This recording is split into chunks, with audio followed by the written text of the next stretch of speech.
Nomvula Mkone, Fikile Mkone, Zama Mthethwa, Mbongiseni Mabuza, Thobeka Xulu, Lungelo Dlamini. Let's sibashayele izandla kakhulu bazalwane. Siyabingelela all the church board members egameni leNkosi uJesu. Siyabingelela bonke obaba abakhona namhlanje egameni leNkosi uJesu, nabo bonke omama nazo zonke insizwa nentombi ne-children's ministry egameni likaJesu. Ngiyabona namhlanje nizamile uyidlula i-children's ministry, nasha ukuvalo natatazela manje ibaningi kunani makubala. Angibone namhlanje ukuthi ayinithenge nidlala i-children's ministry, nazama nani. Amen. Ake nishayele izandla. Hallelujah. Amen. Siyabonga abazalwane, asiyezweni likaNkulunkulu. Sizofunda nje 4 scriptures. Isaiah 53 verse 4 and 5. Isaiah 53 verse 4 and 5. Bese siyafunda naku John 10 verse 10. John 10 verse 10. Bese siyafunda nabase Romans 8 verse 11. Romans 8 verse 11. Bese sigcina kwabase Korinte 12 verse 9. Base Korinte 12 verse 9. Amen. So it doesn't matter ukuthi sifunda kanjani ngoba ngenzeka sisinomvulo savula ngapha sesingapha. It does not matter ukuthi what sequence esizifunda ngayo. Hallelujah. So but nje ngicela sizifunde ngaleyo ndlela bazalwane. Hallelujah. Siyabonga kakhulu, you are champions. Right after the Passover and ndlulanga the Passover, you are here in the very first service. Ngithethisiwe kakhulu ke ngokuniphumuza ngolwesibili kodwa ngaphinde nje ngenze lemhlola. Angazi ngayithatha lemkhuba ngoba nina neyithanda inkonzo. So ngiphinde ke uzame nginiphumuze ngisho wathi nginemvuselelo yenyanga yonke. Ayenza niphumuze. Kuthiwa lento yami yokuniphumuza ididanise nezinsuku. Angisazi manje izolo ababe becatha uLwesine. Uyabona nje namhlanje mhlawumbe abanye abekho lapha becatha uMgqibelo. Uyabona baba nesixoba nje. Ngiyaxolisa kakhulu bazalwane. Amen. So ngicela asifundele sesinomvulo. Our scripture reading is taken from the book of Isaiah. Isaiah 53, we are reading verse 4 and verse 5. Amen. Verse 4. Kodwa yazithwala izifo zethu, yabethatha ubuhlungu bethu. Kepha thina sathi ijezisiwe, ishayiwe nguNkulunkulu, ihlushiwe. Yebo yahlatshwa ngenxa yeziphambeko zethu, yaxhotshozwa ngobubi bethu. Isijeziso sethu saba phezu kwayo, ukuze sibe nokuthula, nangemivimbo yayo siphilise thina. Amen. Isaiah wesibili sesinomvula ngibe ngifunda ukuthi ngenze kanjalo, but ngifuna amplified. In fact, he has borne our griefs and he has carried our sorrows and pains. Yet we ignorantly assume that he was struck down by God and degraded and humiliated by him. But he was wounded for our transgressions. He was crushed for our weaknesses, our sin, or our injustice or wrongdoing. The punishment required for our well-being fell on him, and by his stripes or wounds we are healed. Amen. Amen. John chapter 10 verse 10. Verse 10. Isela kalizi kungemokweba, ukubulala nokubhubhisa. Mina ngize lapha ukuba babe nokuphila, babe nako ukuchichime. Amen. Amen. Let me do the same thing. John 10 verse 10. The thief comes only in order to steal and kill and destroy. I came that they may have and enjoy life and have it in abundance to the full till it overflows. Amen. Amen. Romans chapter 8 verse 11. Verse 11. Uma ke umoya walowo owavusa uJesu kwabafileyo ehlala kini, lowo owamvusa uKristu Jesu kwabafileyo uyakuyiphilisa nemizimba yenu efayo, ngaye umoya wakhe ohlala kini. Amen. Amen. And Peter ufunde futhi nami la ithi, And if the spirit of him who raised Jesus from the dead lives in you, he who raised Christ Jesus from the dead will also give life to your mortal bodies through his spirit who lives in you. Amen. Amen. In Corinthians, 1 Corinthians 12, verse 9. Amen.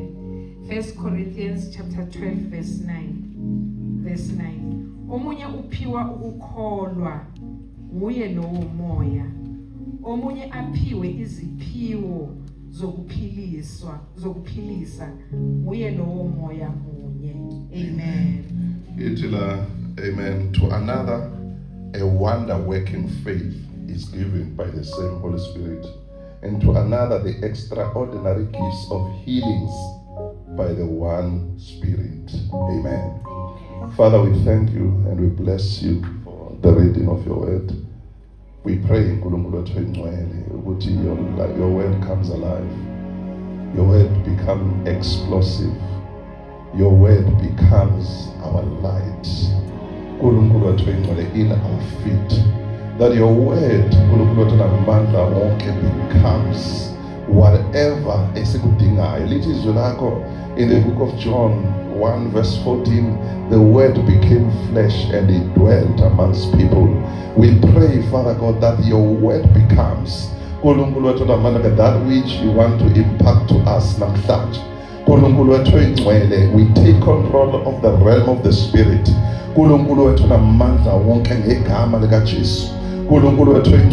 Only your voice shall speak. The voice of the enemy we silence. In the name of Jesus. We pray for the anointing that rises to the top. We pray for the atmosphere of glory that is conducive for the flow of your word, for the power of your word to explode to our help.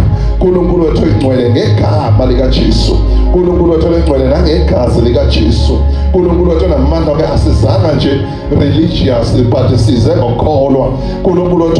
Asizanga nje singalindele lutho kodwa size with an expectation. As the Bible says in Isaiah 55 verse 10 and 11, that your word that proceeds out of your mouth never returns void, never returns without doing the work.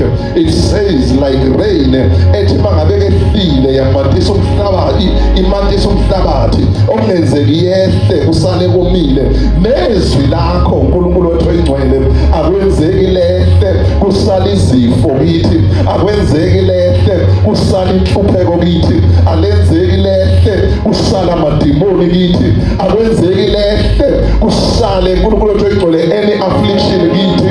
uNkulunkulu wethu oyingcwele, may your word turn our lives upside down today ngegama lika Jesu. May your word bring us into alignment ngegama lika Jesu. May your word announce life ngegama lika Jesu. We thank you, Father, we give you praise. Ibandla lonke lithi amen. Asishayele uNkulunkulu izandla bazalwane. Hallelujah. Hallelujah. I said one day when I was teaching on the law of reputation, I said something needs to be repeated many times in different angles, and it's for the reason there is something uNkulunkulu asifuna ukuyenza. So when I take stock and look at what God has been speaking since this year started, I think maybe this is the 4th time in 3 months, that God is just speaking about healing. Hallelujah. So there must be a reason. There must be something uNkulunkulu ayibonayo, and the more we repeat, the more we get to where God wants us to be. Hallelujah. So yesterday in the morning, I went to pray in my mountain of prayer, and the minute I stepped my feet in that mountain, then I heard God very clear and very loudly saying, divine healing and divine health. Hallelujah. I can see the divine healing and divine health. Hallelujah. That's what I heard from the Lord, Bazalwane. Hallelujah. And as I was hearing that from the Lord, Bazalwane, ube uNkulunkulu sangambulela ukuthi the same way I want abantu ukuthi basindiswe through the death of Jesus in the cross is the same way I want those who are saved to be healed of any diseases emzimbeni yabo nasemphefumulweni yabo. Are we together, bazalwane? Hallelujah. Hallelujah. So ngamanye amazwi, it is the will of God for us not to struggle with sickness, not to struggle with disease, not to struggle with illness. Hallelujah.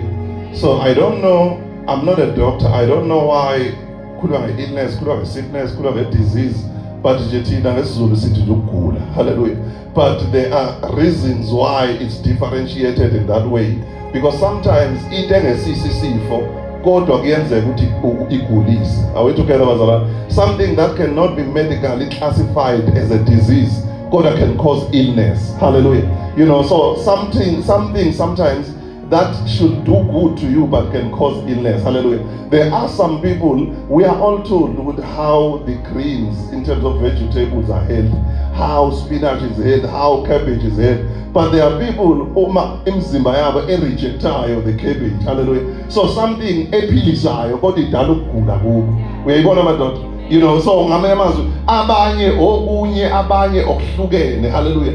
Kuthi mangabe kufanele ngabe kuyaphilisa kodwa kunjani bazalwane kuyagulisa. So that is why I think they talk about diseases, they talk about illness, they talk about sickness and all these things. Hallelujah. But the message engishoyo namhlanje ukuthi akumele sistruggle ngama disease, akumele sistruggle nge-sickness, akumele sistruggle nge-illness, akumele sistruggle ngama weaknesses emzimbeni yethu nasemphefumulweni yethu bazalwane. Are we together bazalwane?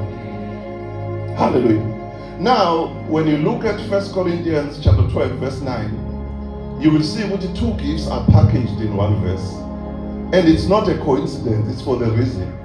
The Amplified, it says, to some he has given the wonder working gift of faith, and to some the extraordinary gift of healings. Hallelujah.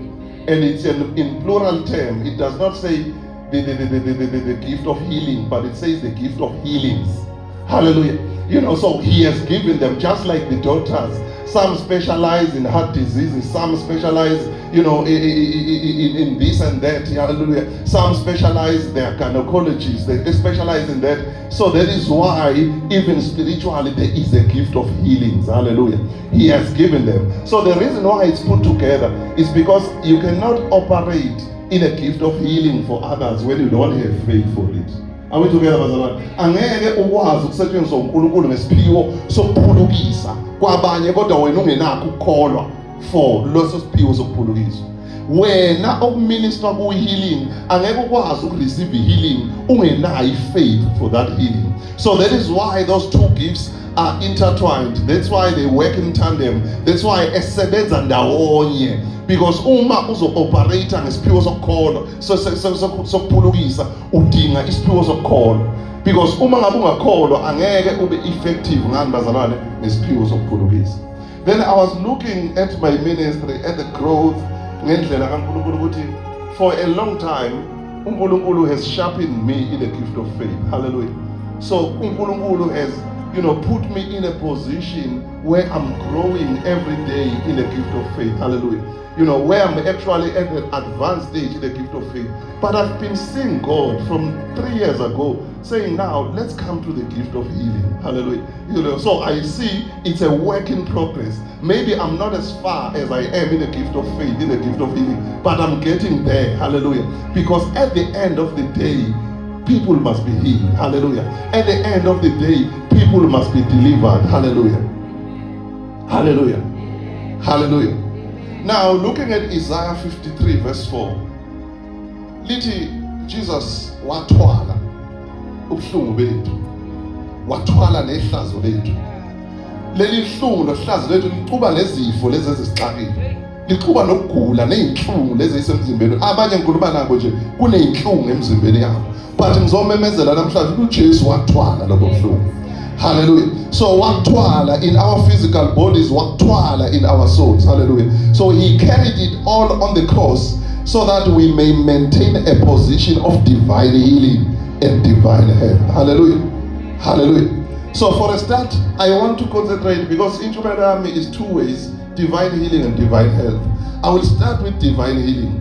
uNkulunkulu bazalwane wazi ukuthi siyoba exposed ekuguleni. Hallelujah.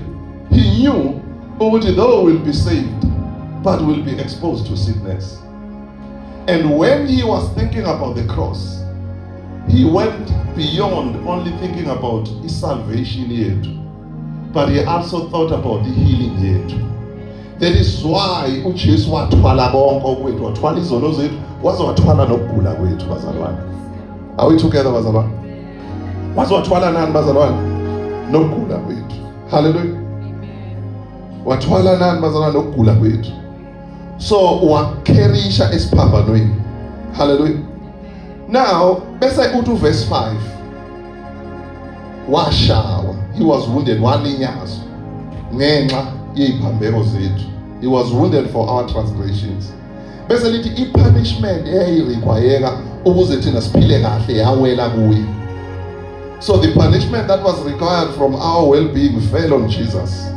Bese lithi ngemvimbo yakhe saphiliswa. Some says by his wound we are healed. Some says by his stripes we were what was that? We were healed. Hallelujah. We were healed. Uma kusiza verse 4 uqala ngobhat. Uma njalo bakunebhat sokukhonto eyenzekile before that. Bese kuba nekhoma, bese kuba nobhat. Usugulile but kunobhat. Hayi niyangizwa kodwa bazalwane.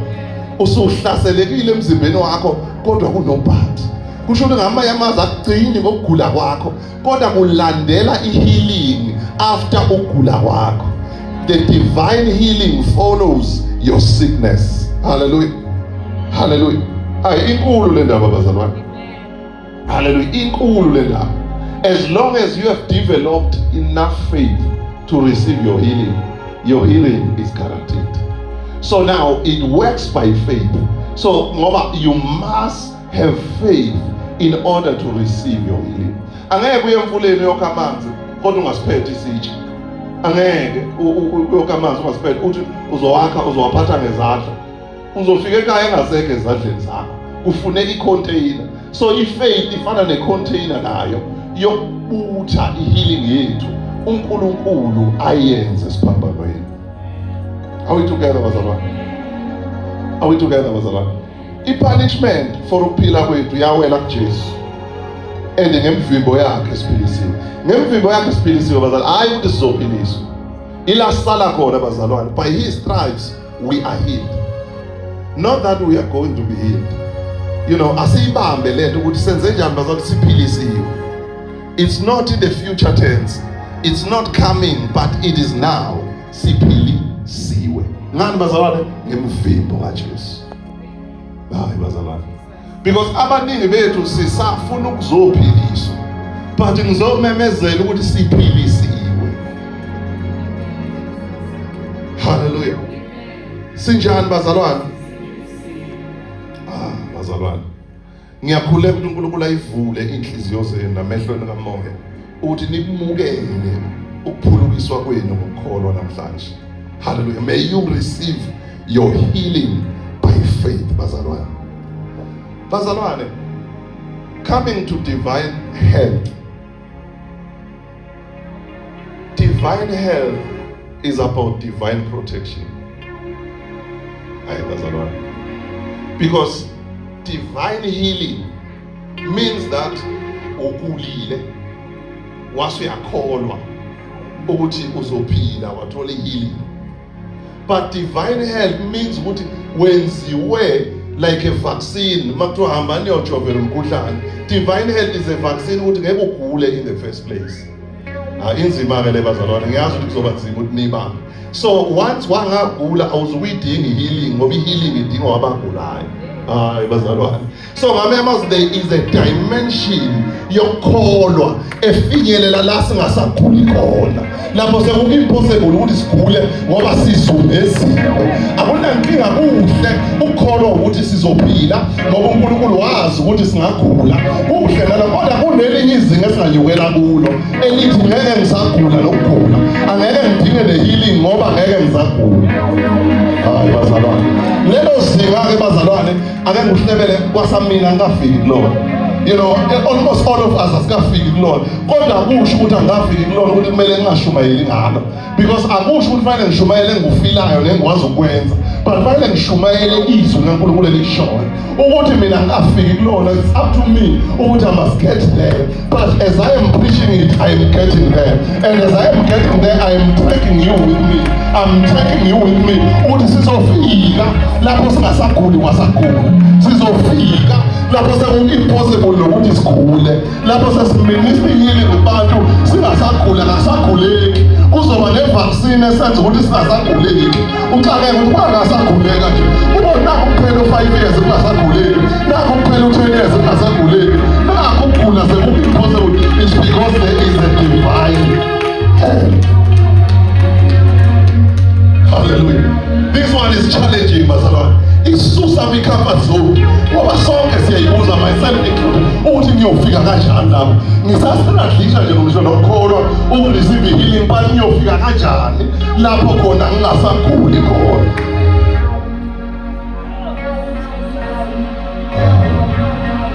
Leli iBhayibheli abantwana baka-Israyeli bahamba almost 40 years bephila. Akakungekho odokotela, kwakungekho lutho, kodwa babephila. Yini? Divine help, divine protection. Behamba in the wilderness, be-expose elangeni, be-expose kuyo yonke into, kodwa akavumanga uJehova ukuthi unyawo lwabo lushelele. Akavumanga uJehova ngoba kwakunejeni, sasingeke isikhathi sokuthi sayiwe esibhedlela. Kwakunejeni ukuthi sizohambo yini, fanele kufinyelele la singeke sisagula khona. Sizolishumayela kanjani izwi kaNkulunkulu masikhula la? Ngoba kuzobe khona lapho othothi akusukumeka amandla wekho ngenxa yokugula. Hayi, kuneleveli lapho esingeke sisagula khona. Hallelujah. And I want to make this declaration, and I want to make it before you. There will never be a Sunday or a Tuesday lapho kuthiwa khona uNxumalo akezange inkonzo ngoba yakhula. There will never.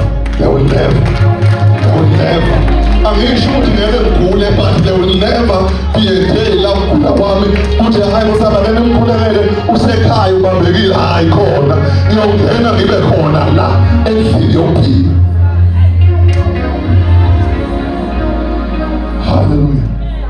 Hallelujah. Ngikhumbula ngelanga ngiphuma esibhedlela, you know, ngiweek ngendlela eyisimanga.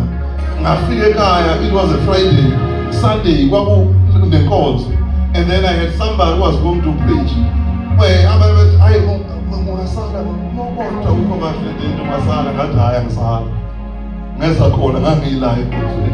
Hallelujah. Ngeza ngila ngimncanyana nginjalo because there will never be a day lapho ukugula khona bekuhlalisa engayedlini kaJehova. It's impossible because I am a son of God. Hallelujah. I serve uNkulunkulu onamandla. Ngiyazi ukuthi mangiyaphela endlini kaNkulunkulu kunezinto ezinyakazayo. Bazalwane, ngisiza wena osathi uma uphethwe yikhanda nje awusakwazi nokuya enkonzweni. Hayi, it's not possible. Hallelujah. Akukho ukugula okumhlalisa. Nginga-admithiwe ngeke esibhedlela kungihlalise. Hayi, umbhede wami yoba la. Umbhede wami ofanele bengitholele umbhede ohambayo uyoba sendlini kaNkulunkulu. Ngiyoshumayela ngisembhedeni umbhede ohambayo uyoba sendlini kaNkulunkulu, because there is divine healing and there is divine help. Hallelujah. Now let me back it with scripture. Le ndaba ye-divine help bazalwane. Hallelujah. Angiqale la kuJohn 10 verse 10. Uthi uJesu isela lizile ukubulala, ukweba, nokubulala, nokubhubhisa. Isho nje lento bazalwane, isho i-assignment kaSathane ukutshontsha impilo zethu ngokufa nanokubhubhisa. Mangihlanganisa lento, uzontshontsha impilo zethu ngokufa nangebhubhisa. Kodwa uthi uJesu, kodwa mina ngizile ukuthi babe nokuphila, babe nakho ukuchithila. Uyabona laba akakhulumi nange-healing, ukhuluma ngokuphila. That is a divine help. Uthi babe nakho ukuchichima kuze ku-overflow, overflowele nakwabanye. Uthi ohlangene naye avela abe nokuphila, uthi ohlangene nawe avela abe nokuphila, uthi osondelene nawe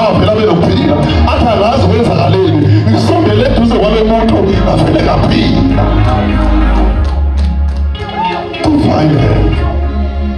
Uthi lapha, because lena ngifuna uyibuke kahle, kunoJesu ozele ukuphila kwethu. Bazalwane, ozele ukuthi sibe nokuphila, hayi okwentekenteke but okucicima. Waseyahamba washiya nomoya oyingcwele, kanti nalo moya oyingcwele unikeza ukuphila. Athi kuRomans 8 verse 11, ngokuba lowo owavusa uJesu kwabafileyo. Mayethi lowo usho uNkulunkulu Baba, ukuthi lowo ngoba sometimes besazi ubani umoya oyingcwele noma ubaba, lowo owavusa uJesu kwabafileyo ngomoya wakhe ohlala kini. Umvusa ngani? uNkulunkulu Baba uvusa indodana, uyivusa ngomoya wakhe. Uhlala apho lo moya uhlala kini. Hallelujah. Atohlala uhlala kini. Uhlale uyena wethu msebenzi atazonikela phathwe nguye. Nkosi yami uyamnqobela esithi abesethanduka kini. Hayi Nkosi yami, haleluya, haleluya. Uhlala kithi sihlale kuye. So ngikhulume ngoJesu olethe ukuphila, waseshiya nomoya oyingcwele ongumoya wokuphila. Lithi izwi kaNkulunkulu, the Father who raised Jesus from the dead through the Spirit that dwells in you.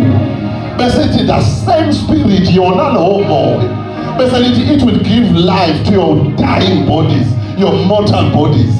Igama lithi mortal lishide 5, lishide weak, ukuthi lowo moya kule mzimba yene weak uyoletha ukuphila. Alikhulumi na healing, but likhuluma ukuphila, divine health. We've got Jesus who gives life. We've got the Holy Spirit who gives life. Hallelujah. And manje masuyibuka lento, usuyi-analyze uyabona ukuthi kunobaba wavusa uJesu kwabafileyo. Amvusa ngani? Umoya oyingcwele. And lo moya oyingcwele uhlala kubani? Uhlala kithi esindisiweyo. And lo moya oyingcwele uhlala kithi. In the context of this verse, akakhulunywa nge-salvation, nge-eternity, but ikhulunywa about your flesh efayo. So ngoba iverse fanele silifunde in context.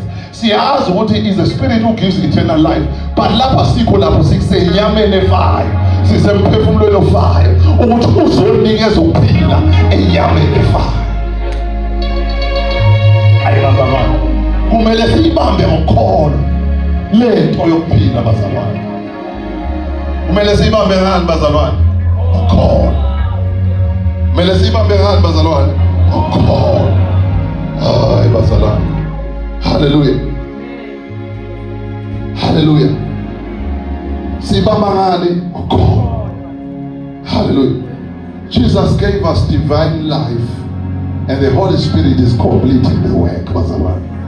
So therefore I am here to declare ukuthi if you fall sick, there is divine healing for you. Uma ufika nokugula, kune supernatural healing for you. Hallelujah. KunoJesu oletha ukuphila, kunomoya oyingcwele owumoya wokuphila. Yingakho lo moya oyingcwele kuwuye osinikeza isiphiwo of the wonder making faith.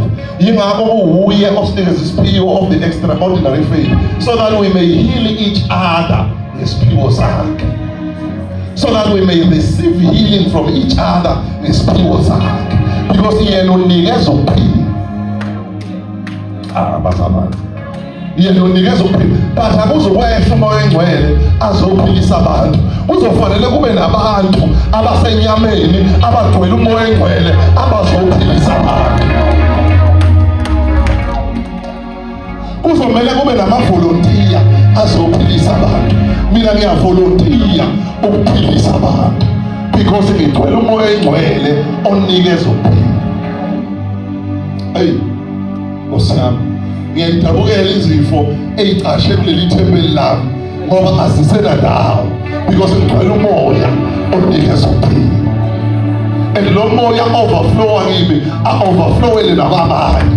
The Spirit of the Lord is upon me. Njengoba washo uJesu Luke 4 verse 18 and 19. He has anointed me to preach the good news. He has anointed me to set the captives free. The Spirit of the Lord is upon me. And the fire of the Holy Spirit is upon me. Utohlabela umlilo kaJesu uvutha ngaphakathi kwami. Uhlala ungivusele umlilo kaJesu. Ngeke kuhlale izifo lapho kugcwele khona umlilo kaJesu. Ngeke kuhlale izifo lapho kugcwele khona umoya onikeza ukuphila. Something must give. The lesser power must bow to the greater power. There are powers of darkness that attacks us, but yet there is a greater power of the kingdom that arises in us. That is why we are talking about the demonstration of the raw power of God. The raw power of God is the power that leaves no stone unturned. The raw power of God is the power that leaves no trace for sickness. Ashimkhondo ukugula lapho amandla kaNkulunkulu adlule khona. Hallelujah. May you receive your divine healing today. uNkulunkulu lokhu eyiphinda lento. Ingoba kunesizathu akufanele kube khona noyedwa ozosala in this divine healing. Hallelujah. Siyawavala ama-hospital admissions because it's in a divine healing and it's in a divine health. Hallelujah. Siyawavala ama-chronic diseases because in a divine healing and divine health. Uma ngabe divine healing ifika, i-remove ukugula permanent. Ayilalisi, ayithithibalisi, but iya-remove permanently because imemezela ukuthi it is finished. Hallelujah. Remove permanently. Uma divine health isifikile ifike kuzungeze ithi access ukukhuleka kwasakhuleka. Hayi bazalwane. Uyabona izolo ngike ngathi mangiyolala ngezwa uma ungxumana kazezwe uyaqala nobuzo and ngezwa la ingalo zami ngezwa nje zibuhlungu yabo kunobuhlungu nje yabona ithambo. And then ngase ngikhuluma le ntshumayelo ngathi mina I've got divine healing and I've got divine health. I reject any sickness halal.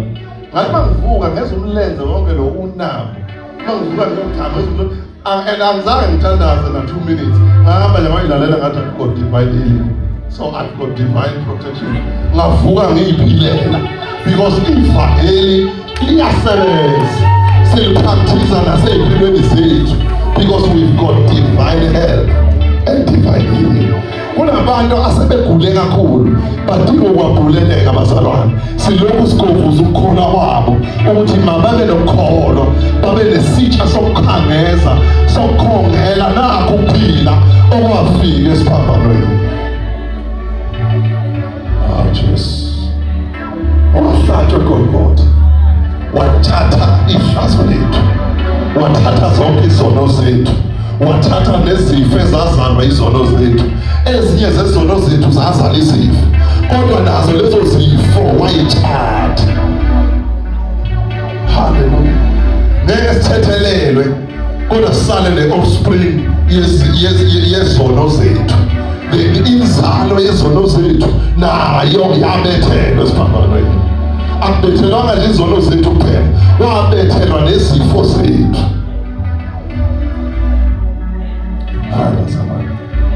Divine healing and divine health. Angazi ukuthi I will take you at your level. If you are still at the level yet divine healing, it's fine. There is nothing wrong. You are coming all right. Receive your healing. If you step into the level of a divine health, it is up to you. Receive it. But ngihamba nawe ezingeni lakho. Yabona ngibeka lezi zinto zombili. Ungajahi ama-stage. Ungajahi divine health. Mawuse divine healing, it's fine. Unganayo sonke sizofika. Ungabona omunye phambili kodwa nawe uzofika. Nawe uzokwenza njani bazalwane? Uzofika. The more you receive healing, the more you will be provoked in your spirit. Ukuthi no man, ngingayithola le divine protection lapha engeke ngisagula khona. Hallelujah. Those baby steps of receiving your healing. Hallelujah. So lawo mazwi nje engiwakhulumile emzimbeni wami, inyama yami yalalela ingikhombisa ukuthi hayi man, khona la ngaya khona. Khona la ngaya khona nalento. Hallelujah. Anje khona la ngabanjani bazalwane engaya khona. Hallelujah. Hallelujah. Because sometimes lezi zinto zivela nje zincane. Singayirebuke, singayinaki. Sigcine sekuthiwa i-stroke. Kanti kwavela nje kune-numbness, kunalani. Hayi, sikuvala nje kuselapha. Uma ukuyeka kusekuncane kuzoze kube nzima ukukuvala sekukhulu. Kuvale nje kusekuncane. Hallelujah. Kuvale nje kusenjani kusekuncane. Because umzimba wakho ukunika isignal khona la ngiyakhona ngibheke kwi-stroke. Thani mana awuza awungilapha. Awungilapha. Hallelujah. There is divine help. For you today is divine help. There is a divine blood of Jesus that can be infused into you. Hallelujah. Living and proper. Hallelujah. But no matter how does it right, God, there is a divine blood. There is a divine spirit and niggas of pain. Hallelujah. Hallelujah. Those cells, those cancerous cells, there is a divine cure. There is a divine cure that can cure those cells. Hallelujah. Because now there is a divine cure. Hallelujah. Those blood clots that are forming, there is a divine cure.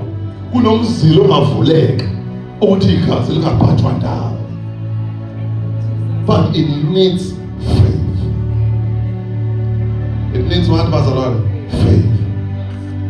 Hallelujah. Faith is the substance of everything we hope for. And faith is an evidence. Who call away Spambies? Sazo zonke izinto esithemba. Kungubufakazi bayo yonke into. Hallelujah. Uyabona ukuthi enkantolo indlela sisebenza ngayo sisebenza ngobufakazi. Masithola ngobufakazi. Siyazi ukuthi ayikugilty yona. Masithola futhi ubufakazi bokuthi awukho guilty, siyazi ukuthi awukho ubufakazi kubalulekile. Ukukholwa kubufakazi.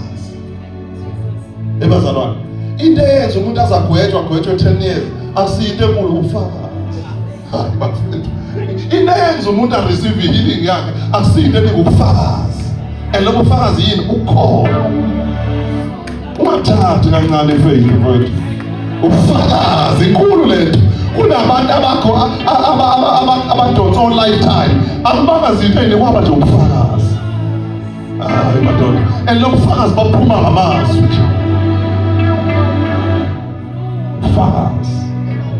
So let your calling fast. Asibambe. Hallelujah. Asibambelele sivumeni sethu sokholo. Uma lithi izwi kwabaseHebrews 10 verse 23, hold on to your profession of faith. Hold on to your confession of faith. Inhlalisation faith is your profession. What you think is your profession is just your earthly assignment, but your real profession is faith. I-profession ke yinto ophila ngayo. Yinto njani mazalwane ophila ngayo. Uma ngasusa i-profession yakho ngeke uphile. Uma ungasusa i-profession udokotela ngeke adle lutho nomndeni wakhe. Uma ungasusa i-profession kummeli ngeke adle lutho nomndeni. Uma ungasusa ukukholwa komzalwane ngeke amukele lutho. That's how serious this thing is, mazalwane. Isibambiso sezile ngabonakala. Ukuphulukisa ngokulanda ngabonakala. Ukulande ngofakazi. Obukho. Hallelujah. I-breakthrough yakho financial uyilande ngabonakala. Uyilande ngofakazi. Obukho. Ubukhulu bebandla lakho ukulanda ngabonakala. Ukulande ngeconfession ewubufakazi bokhona. Uthi siyalemukela to a mega church, a place where we believe we speak about. Usho ey'ntolweni eyi-empty. Ngesikhathi uqhubeka usho ubona abantu bengena. Ngesikhathi uqhubeka usho ubona abantu bengena. It is the fruit of laboring in faith. Hallelujah. It is the fruit of laboring in faith. isensa nje manje, uyazi isensa baloko abantu siyambala manje. Ukuthi asinithatha amagameni, asiyambala kodwa manje. Because siyakhola sinibala ngokholo. Oh no, last week below 6. Oh, below 7. Oh, below 8. Okay, siyayibona i-average. Sikhulekela into esiyaziyo. Into eyenza singanibali ukuthi siyasaba ukuthi sizophatheka ngapha sobona elanga no-20 sonibala noma no-10. Siqhubeke sinibiza ngoba siyakhona, siyakhuluma bese siba nakho. Siyabala sikuhlukanise abadala abangaka, sikuhlukanise obulili. Sithi okay, in-youth ingaka, sithi u-Sunday school ungaka, siyabala. We are intentional ngoba khona la sibheke khona. Imega church iyasinukela ngamehlo kamoya. That is how you live by faith. Hallelujah. Asimukele ngokholo. Asimukele ngokholo. Asimukele ngokholo. There is a divine healing. There is a divine help. I don't know who the flushwa sifusile. Kodwa mina sengiyabemezela ukuthi you are healed ngegama likaJesu. Hallelujah. I don't know ukuthi uxakwe yini kodwa sengiyabemezela ukuthi uphulukisiwe permanently. Hallelujah. Uphulukisiwe.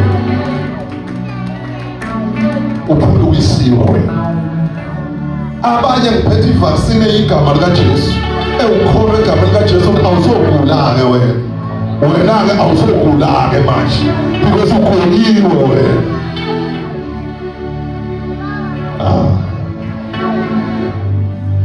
Ivaccine enamandla ke.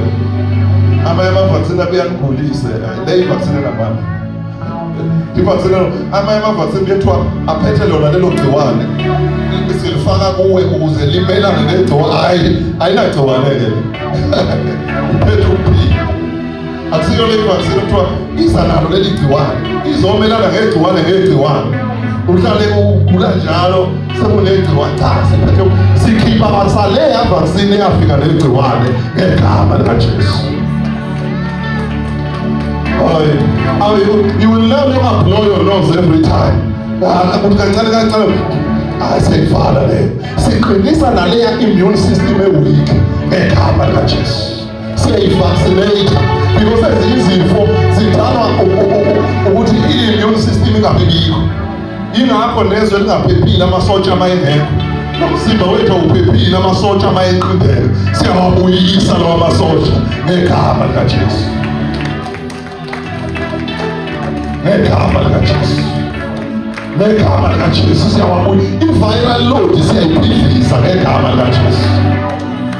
Ngegama likaJesu. Hallelujah.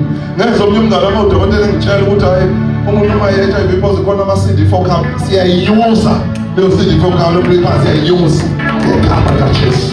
Siyayiyuza up to the level of being negative ngegama likaJesu. Hallelujah.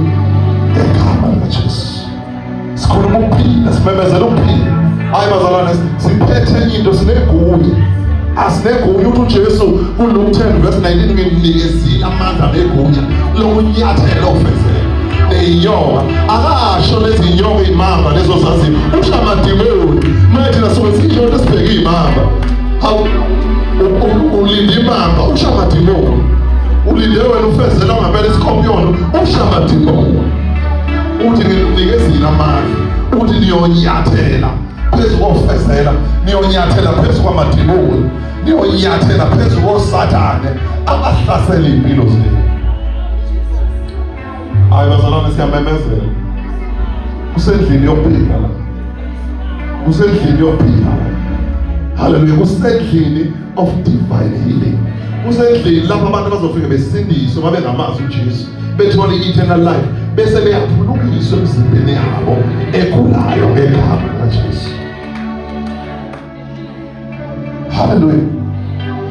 Nkulunkulu anenze kahle. Nkulunkulu anenze kahle. Hallelujah. Nkulunkulu anenze kahle bazalwane. Nkulunkulu akuphilisa, aphilise imizimba yenu. Namhlanje bengizonifundisa. Angiboni ukuthi nizoba nasikhathi sokunibeka izandla. Ngifuna niyelizivele ukuphila kwenu. Ningahlale nigade izandla zami njalo. Ukuthi kunamandla, phumani ninokholo. Hallelujah. izandla zami phela nazo ziyakhathala. Hallelujah. Mhlawumbe futhi nazo ziwiki ifika nokugula. Hallelujah. So izwi inamandla. Liyaphohloza abazalwane. It's up to you to receive or call. Konke lokugula siyaxosha ngegama likaJesu. Siyaxosha ngegama likaJesu. Sifake injection yokuphila ngegama likaJesu. Kuney'ngelo seyidistribute healing. Kuney'ngelo seyidistribute a divine protection. It is up to you ukumukela ngokukholwa. Umukela ngokukholwa abazalwane. Umukela ngokukholwa. Yabo abazalwane, what is important? Ukuba faithful entweni. Le nto imfundiso uzama ukuba faithful entweni ungaka-announce, ungakaziwa kodwa ube faithful entweni. Ugcine waziwe ngeconsistency yakho. Ungakaziwa ndawo ungekho ku-TV, ube consistent kuze kuthiwa kunoNxumalo ohlezi ekhuluma into akaziwa kangabona uma wahlangana naye uhlezi kunabantwana bakhe bahlezi beshumayela into eyodwa. U-announce-wa ngenxa yokuthembeka, awu-announce-wa ungakathembeki. Njengebandla si-announce-wa ngenxa yokuthembeka, ukuthi sithembeke, sikusho esikholelwa kuNkulunkulu. Masithi indawo yokukholwa, masithi indawo yokuphila, masithi indawo sikusho singakaboni ukuphila, sizoze saziwe kahle kade uyi-announce wena ngokuthembeka kuNkulunkulu. uNkulunkulu usuke sekuriwada ukuthi well done my faithful servant, well done SFMI, iyakuveza manje because you are tried and tested. Ningakaziwa muntu, ningabonwa muntu, belokhu lihlezi kulento. Ningakaziwa belingadidiseki, belingasuki lihlezi kulento. It's about faithfulness. It's about reputation. It's about the identity. It's about knowing ukuthi sijani. Lento yokuthi singobani siyifake izingene ingagcini kwabashumayela, ingene kubazalwane, ingene kwi-youth, ingene naku-Sunday school, ibe segazini, iphile lento ukuthi thina singabantu bokholo, thina singabantu bamandla kaNkulunkulu, iphile lento. But angeke ingene uma ngabe abashumayela bengayikhulumi. Sizazi ukuthi singoba mawungazazi ukuthi ubani uhamba ubamba nje yonke indaba. Bonke abantu wabekele i-assignment but asiyazi i-assignment yethu. Hallelujah. You know, asiyazi nathi ngoba sibekele i-assignment, ongabekele le-assignment uyasizwa yazi ukuthi imnandi lento kodwa ayasiyi i-assignment yakhe. Angeke bese lukahambe ekhuluma yona, uzohlala kwi-assignment yakhe. Nathi asihlale kwi-assignment yethu ngoba there is a reason sibizelwe kule-assignment. Are we together bazalwane? Sizoseva uNkulunkulu. Angeke abantu behlale befana. Angeke sishumayele abantu behlale befana. Angeke sishumayele behlale begula. Angeke sishumayele behlale behluphekile. Something must give way.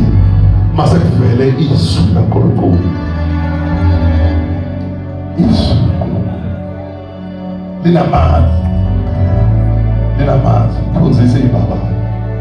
Linamandla. Liphule imisedala yaseLebanon. Linamandla. Lihlaba lihlukanise amakhatsha nomthambo. Linamandla. Sithethelela lona nje, asibe salikhulumela, asibe sali-argueshela, sivele sitshale lona nje bese siyahlehla, bese lenza umsebenzi. Silingisele uJesu uma ufunda uMark chapter 11 verse 14, owahlangana nesihlahla wakhuluma nje izwi, wathi akusayi kudla muntu. Waseyahamba kalikadanga nalo lelo zwi, wahamba wabuya ngakusasa sesibonile isihlahla etshale izwi. Izwi masola-understanda kahle awudifendi, awuhlali kuma-debate, uvele nje utshale izwi. Kuma-debate lasala khona, lasiditheka khona. Hallelujah. Sengathi asiyazi, asiyaqela kwi-debate, sikhuluma izwi lokho uNkulunkulu asibizele khona. And most thola sikule element yalokho uNkulunkulu asibizele khona asibambeki. Siyaflow, siyazizwa nathi. Uma waphuma uyazizwa I'm out of alignment, man. Bengishumayela bona kwenzeka, awusekho lento esibizele khona. Once waba kulento esibizele yona akudingeki i-ability yakho, uvele uNkulunkulu ayibheke because you are in your assignment. You are in your assignment. The healing has come. Hallelujah. I'm not even going to say may God heal you. All I can say is that receive your healing because it is already done. kunabantu abangene bewiki la bazophuma benamandla, bazophuma beweza, bazophuma bemount njengey'nkosi. Hallelujah. The Bible that says those who know them, they shall mount like eagles. Bayophakama njengey'nkosi. Khona abangene bengenamandla, khona abangene beshaya kancane, kodwa bazophuma bene-energy because the word is doing the work. Nkosi yami. Khona abangene betramuta izinto zabo yiphambene, but 1 week, 2 weeks bazokuba benobufakazi. uNkulunkulu engenelele kuma-finances abo, uNkulunkulu engenelele kwi-health yabo, uNkulunkulu engenelele emfundweni yabo, ngoba izwi linamandla. Bazalwane, uma ubambe into uNkulunkulu akubizele kuyona kuyazwakala. Abantu abadinga ukuchazela bayizwele lento isuka kuNkulunkulu. Uma uphuma eceleni bayayizwela abantu ukuthi hayi lento ihlangene nenyama phakathi. Hallelujah. Mhlawumbe nesitati esithile, but uma isuka kuNkulunkulu kuyazwakala isitati singayidefine, kodwa umnyombo wayo usuka kuNkulunkulu. The Bible says we are not ashamed. Asinamahloni ngevangeli lesiphambano ngoba lingokuphila. Hallelujah. Lingokuphila, asinamahloni. Lingokuphila, asinamahloni ngevangeli lesiphambano. Because kwababizweyo ngecebo lakhe liyini bazalwane, linguphila. We are the transmitters of life. We are the transmitters of divine healing and divine health. What God was telling me yesterday was that whilst this church is busy about faith, raising faith, but I wanted to also understand we have an assignment for supernatural healing. It has an assignment for divine life and divine health. Hallelujah. It is our assignment. By faith we have an assignment. Uthi ayisume ishosho, abavuleka amehle imbubuthi, abakhuluma abangakhulumi, aziphele izifo ezithiwa zi-chronic ngegama likaJesu. Ama-witnesses emzimbeni yabantu bakaNkulunkulu awaphele. Ngoba sikhonza uNkulunkulu onjani bazalwane? Ofohlayo. Sikhonza uNkulunkulu onjani bazalwane? Ofohlayo. Yabazalwane, it's not easy ukuthi uNkulunkulu akusentwele yodwa. Uthi uyeza ngelinye iviki aphinda kusentwele yodwa ngoba uyabuza ukuthi nawe Nkosi kodwa manje sengikhathele vele lento. Mina nginezambulo ey'ningi. Why manje kodwa ukubheleselela? Hayi, asemhloniphi umoya oyingcwele. Hallelujah. Asenze njani bazalwane? Asemhloniphi umoya oyingcwele. Asihole umoya oyingcwele. Noma usiphindise into kawu-20, akasihole umoya oyingcwele ngoba kunesizathu. Hallelujah. You are healed. I'm so glad you are healed. Hallelujah. I'm so glad you are delivered. I'm so glad you are. Just kunezinto ey'disappearishayo, esey'disappearishile ngegama likaJesu. Ngendlela esikholwa ngayo siphindele kubo odokotela abayibonile lezo zinto ukuthi bayosho ukuthi abazayiboni. Sithi hayi dokotela ungagcina ungitshela ngomlomo, ngicela ungenzele incwadi esho ukuthi angisekho HIV negative. Angithi wangenzela incwadi esho ukuthi positive. Ngicela ungenzele incwadi eshoyo ukuthi angisenawo ushukela. Angithi wangenzele esho ukuthi nginawo ushukela. Ngicela ungenzele incwadi esho ukuthi angisenayo ikhensa. Wangenzele esho ukuthi nginayo. Ngoba siyakholwa, siyakhuluma, siba nakho. Hayi bazalwane. Hallelujah. Hayi bazalwane. Sithole ireport yokugula sibe sisho sithi hayi ayisikho. Hallelujah. Sisho ngalo sikasithi ayisikho. Siyayinalifaya siyiqeda amandla. Hallelujah. Asiyiconfirm. Because siyamazi umhlengi wethu. Asithe leo uhlala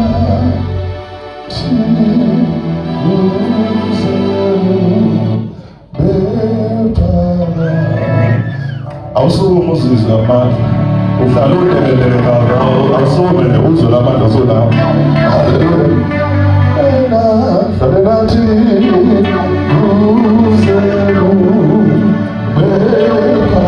awuzizwe lento ebiyenza ukuba uhamba 2 minutes uze usekuyafitizela. Hallelujah. Uzwe ukuthi ayisekho leyo nto.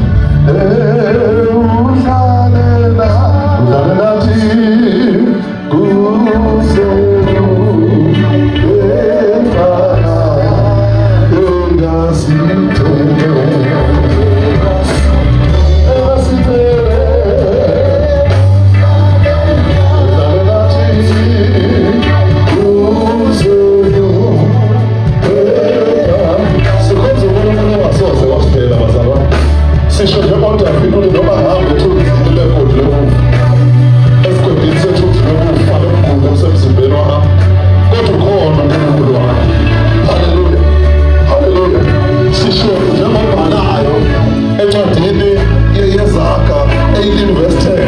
othi igama likaJehova lingumphoshogo. Haleluya. Athi okholwayo olungileyo ubalekela kulo bese yalondela. Sisenkulunkulu osilondayo bazalwane. Haleluya. Siyamemezela empilweni zethu ukuthi uNkulunkulu wethu ngeke asishiye bazalwane. Sizosho njalo ukuthi kube wayenganathi ngabe saphelele endleleni. Sizosho njalo ukuthi kube wayenganathi ngabe lezazinto ezasifaka esibhedlela zasiqeda. Sizosho njalo ukuthi kube wayenganathi ngabe lezi zifo ezavela emzimbeni yethu zasiqeda. Kodwa ngoba asideli siyaphila namhlanje. Sizomemezela-ke, sizo-injecta uphile empilweni zethu ukuthi sesiyaphila. SinoNkulunkulu ofohlayo, SinoNkulunkulu owalonda abantwana baka-Israyeli, wabalonda wahamba nabo, wabanikeza the divine healing. Wathi uma ebhala ku-Exodus, wayithi I am the Lord your God. UJehova uNkulunkulu wakho. Wathi I am the Lord who healeth thee. UNkulunkulu okuphulukisayo. Hallelujah. It's easy to receive salvation, but it's difficult to receive healing. Kulula abantu ukuthi bareceive ukuthi basindisiwe manje. Kodwa kuba nzima besindisiwe benjalo ukuthi bakholwe ukuthi sebeyaphila manje. Bama-ethe ngokholo ukuthi kumanje sebenjani, sebeyaphila. Asemshayele izandla uNkulunkulu bazalwane. He's worthy of our praise. If you believe ukuthi uphulukisiwe wena, akumshayele izandla uNkulunkulu. If you believe ukuthi uphulukisiwe, akube khona umsindo owenzela uNkulunkulu, akube khona inhlobo oyenzela